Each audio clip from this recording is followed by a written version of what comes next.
বাবুই পাখিরে ডাকি বলেছে চড়াই, কুড়ে ঘরে থেকে করো শিল্পের বড়াই। বন্ধুরা, আমার হাতে কি দেখতে পাচ্ছেন আপনারা? সেই বাবুই পাখির বাসা।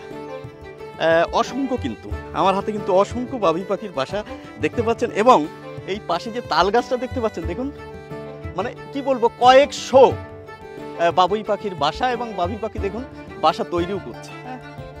এখানে পরপর দুটি গাছ রয়েছে, দুটি গাছে এই বাবুই পাখির বাসা।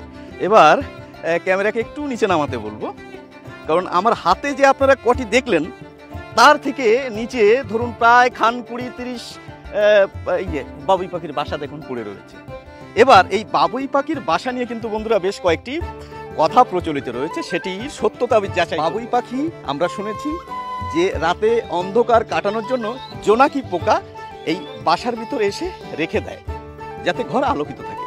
দেখি আমরা সেটা দেখতে পারি কি না, সেটি আজ খোঁজার চেষ্টা করব। আমি সবগুলো বাদ দিলাম।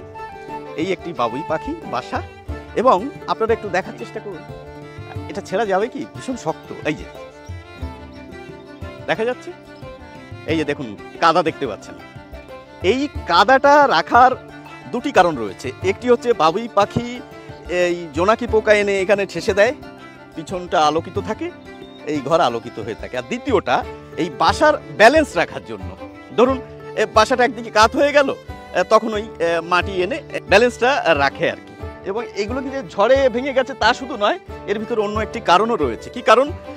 আমরা সকলেই জানি পুরুষ পাখি বাবুই পাখি বাসা তৈরি করে, এবং স্ত্রী বাবুইরা এসে ওই বাসা পছন্দ যদি হয় তবেই কিন্তু ওর সঙ্গে ঘর বাঁধে।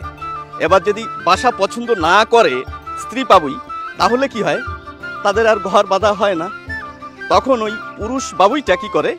ইচ্ছে করেই তার ঘরটা ভেঙে দেয়, আবার নতুন করে ঘর বাঁধা শুরু করে।